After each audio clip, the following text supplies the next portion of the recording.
Meet the team that doesn't just talk about impact, they ignite it. Jim Morris and producer Rachel. Woo, woo, woo, woo. I feel like I have that sound effect. Do I have that? What does that sound like? It won't stop now. It's still going. We should play that after every intro. I have like 4 different sound effects, but I don't have the headphones in, so I can't hear them. So only you got to enjoy that. How are you? I'm good. I am good, everybody. How are you? I think today is going to be a wonderful day. I just feel it in my bones. I feel it in my bones. I just do. Is that like did I just date myself? Did I sound like No, an 85-year-old? I say it too. I feel lots of things in my bones. I'm getting old, so it's like, oh God, it's gonna rain. I can smell it. I can smell it in the air. Like I'm that age now. It's so crazy. I got something. What? Go ahead. I was just gonna say I want to share something embarrassing. If that's okay. God, go for it. I'm scared. You said you're that age now where you smell the rain. Yeah. I found myself outside yesterday, infatuated with birds. And There's so many. I'm like, oh, which bird is that? Let me go look it up. What's on the back of that one's head? Literally, Caitlin, my wife, she looks at it, she goes, are we that age now where we're like excited about the birds in the backyard? Yes, and it's so fun. And I'm sure there's an app that you can probably like screenshot and it'll tell you all about the bird. It's like, okay, I'm old. Yep, I'm old. Do you have binoculars yet to go look? I'm not that old, Rachel, okay? Those are my favorite people when I go to the park and they're like, they have the binoculars and then like the giant cameras. I'm like, yes, you go get those birds. Hell yeah, let's do it. Oh my God. So I had a burning question to ask you. And it goes with energy. It goes with, making sure we're around people that give us energy, that ignite us, that elevate us. Is there one person that you go to in your life when you need an energy boost? Like someone who by calling them and having a 3-minute conversation, or maybe it's a 40-minute conversation, whatever time length of that conversation and communication, doesn't really matter. But is there anybody that you go to where you're like, I'm just in it, I'm feeling drained, I'm feeling overwhelmed, I'm starting to worry, I'm feeling anxious, let me call XYZ, because that person XYZ is going to give me an energy gain or an energy boost, and when I'm going to feel way better after the phone call. Do you have anybody in your life that you would do that with? Yeah, her name is Frankie, and we have this agreement. Frankie, let's go. Frankie, I love her it so much. I got to get her into the community. But she is empath, psychic, does body work, does all these beautiful things. So she can connect in multiple different ways. But we have that agreement with each other where like she'll call me and be like, you got to pull me out of the ditch, right? She's like, you've got to get me out of this. And it's generally a mind spiral. And so I'll listen.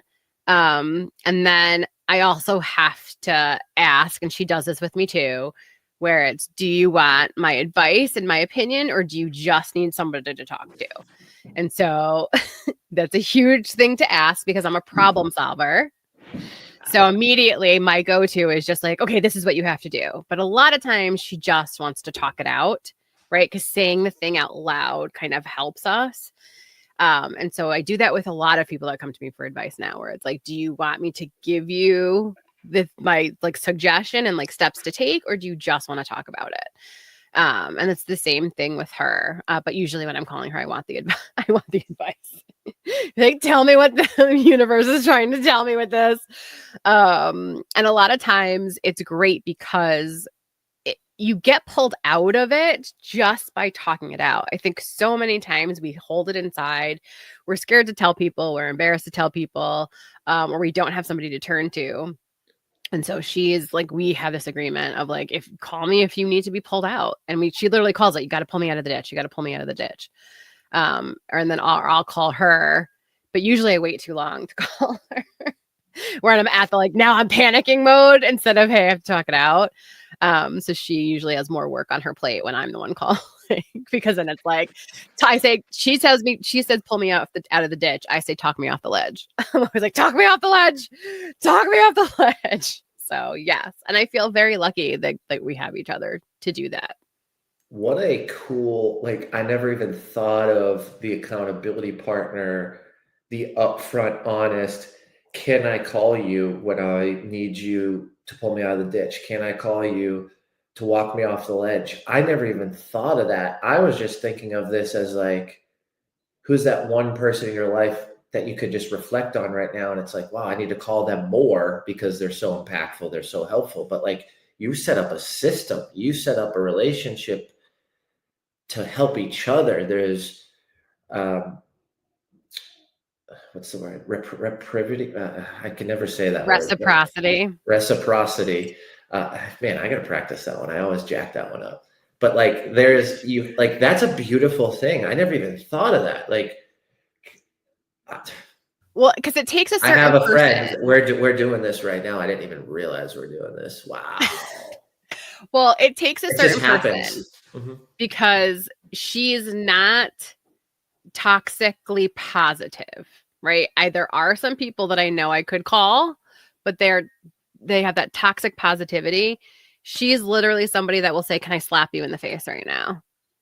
Like literally, and that's the energy. And sometimes when I'm physically with her, she will slap me in the face where it's like, snap the fuck out of it.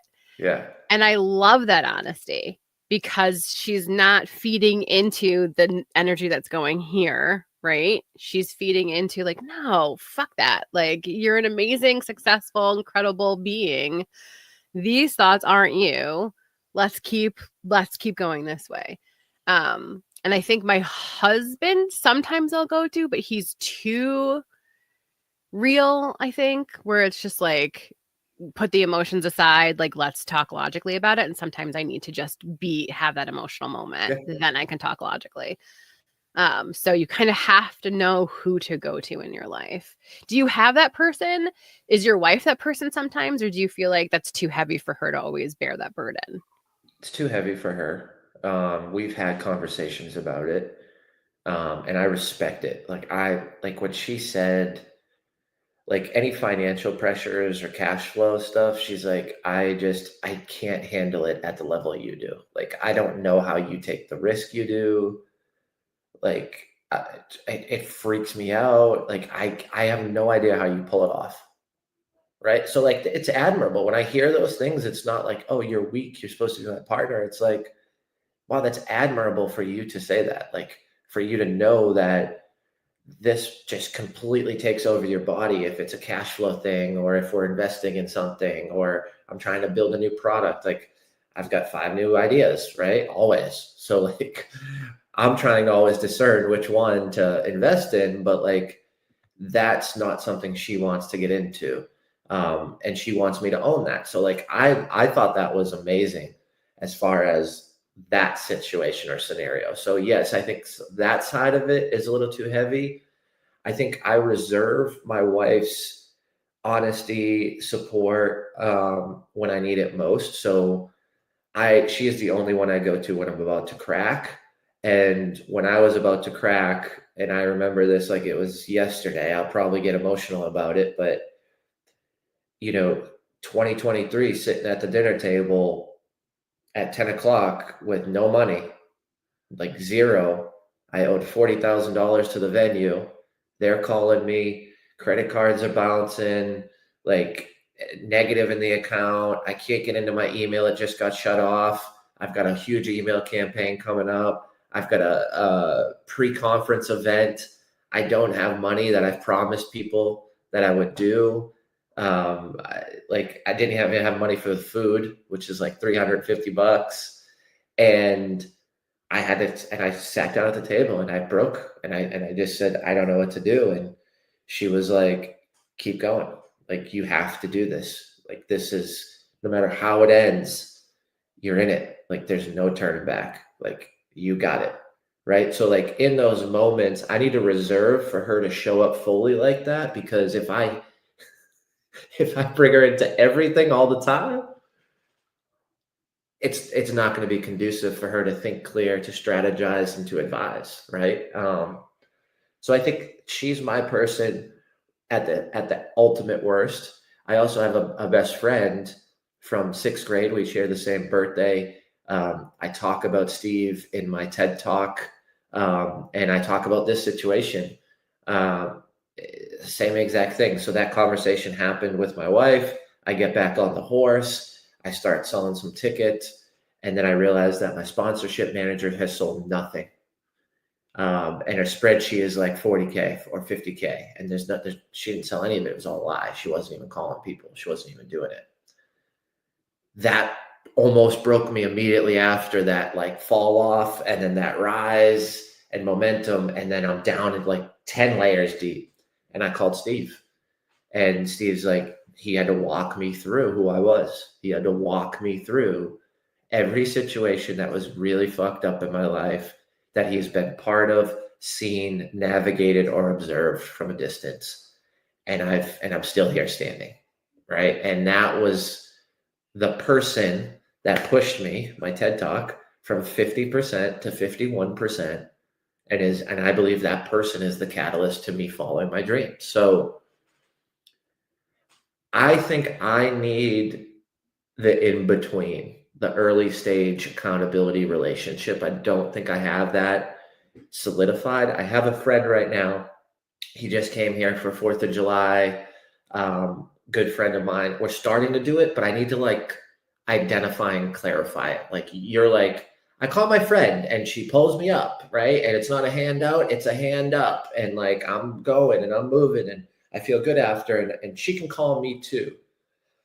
I have that a little bit, but it's more of they're calling me, I'm strong for them, and then I weave in like oh, and by the way, my mainline plumbing just went out and it's $17,000, and I'm about to crumble because now my dream is further and further away, and that money was supposed to go to this, right? So I think I just need that proactive, like, hey, dude, let's call each other energy accountability partners or something, and just do this thing, and just know I need to drop in a little bit more than I already am. I love that. Energy accountability partners. I feel like that's what we are inside Impact Effect. 100%. Honestly, right? Like, especially if people don't have somebody to go to at all. There's no reason why we can't reframe all our conversations with like, do you want me to help, or do you just need somebody to talk to? Because I think automatically, again, my inclination is like, I can help you. This is what you have to do. And a lot of times I think people just want to feel heard, feel seen, and feel like someone else can relate to it. Because, as a business owner, we go through those moments of like, am I crazy? Like, has this happened to you? What is going on? I feel like I'm in like this weird vortex of hell. Like, what is happening? I'm so like grateful that you brought that up. Because I went to an event recently and the host said, there's coaches in the room. The first rule is no coaching. So like me and you are the same. We're sitting in the same seat listening to him. You can have an opinion on what I share, but I'm not here to hear your opinion. I'm here to hear his opinion. And I thought that was so powerful because when I think back, like one relationship I had with someone that spoke on my stages, we did a lot of stuff together in a short period of time. Our relationship does not exist anymore because that person tried to coach me, and our relationship was never me getting coached by them, ever. Like, I did not look at you as a coach. I would not pay you to coach me. I don't want those services from you.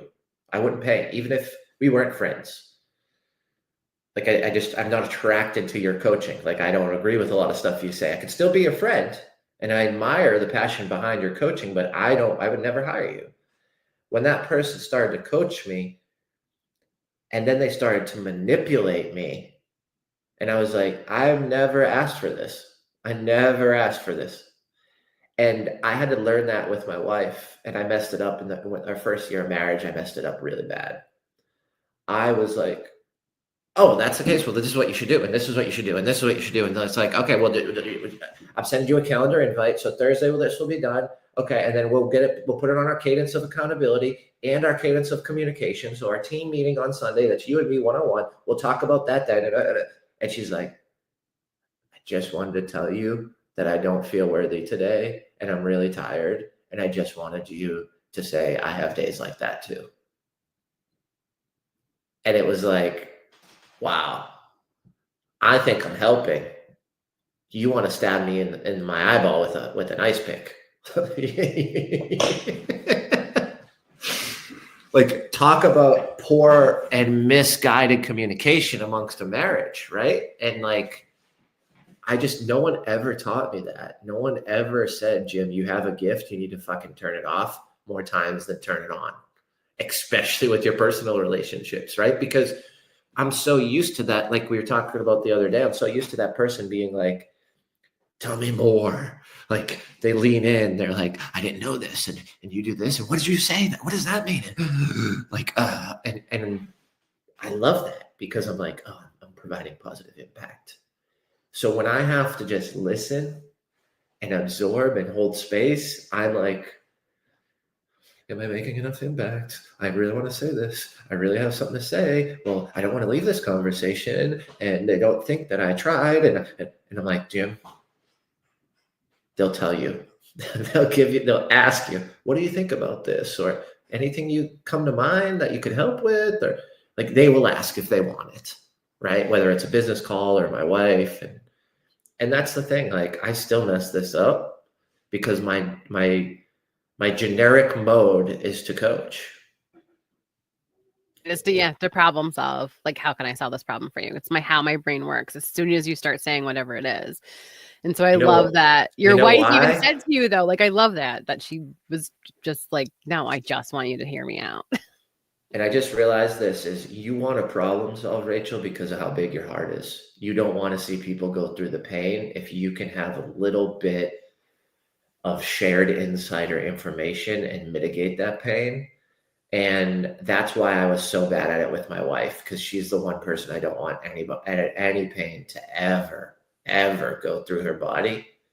So it was really hard because it's like almost it's like the opposite, right? It's like, well, I think especially for like it, but the reality is it's not doing what I want it to do. Well, especially for a husband, right? You don't want to sit in the emotion, whereas we need to sort of work through it. You want to get past the emotion into like, okay, what are the steps that we can do to solve this so you're happy again?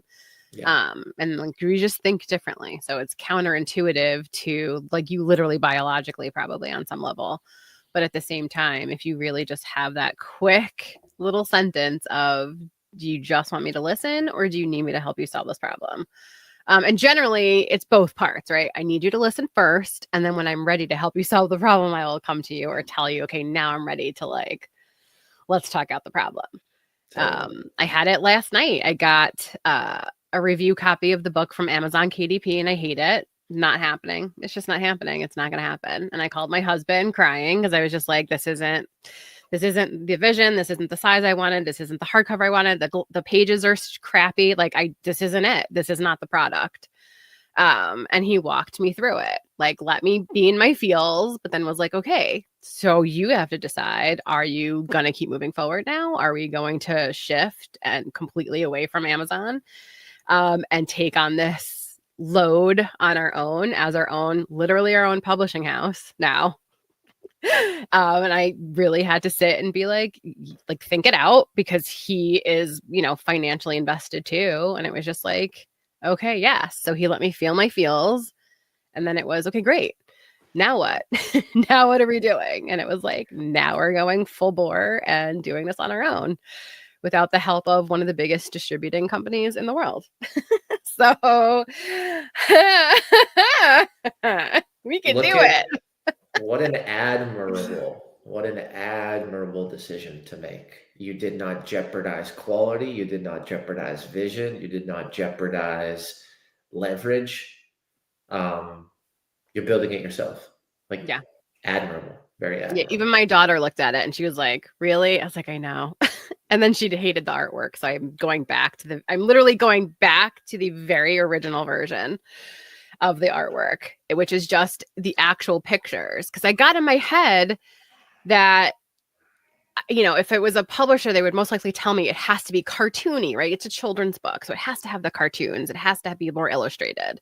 And I'm sure that's true, but I'm my own publisher. So I'm going to have to take the leap of faith that people will understand that this really happened, that this was real pictures, and a moment in time that I wrote a story around. And so if they don't like it, then there's nothing I can do about that. And maybe down the road when I have money to put into someone to help me illustrate from the pictures and not using AI, because nothing was feeling right. And so as soon as we got this like version that I was creating because I had to fit a box that somebody else said I had to fit in, just even my daughter was like, this isn't it. I was like, it's not it. I'm going to start over again. But that's okay. Right? I can do hard things. So let's go. Let's go. Let's go. All right, everybody, have an amazing day. Bye.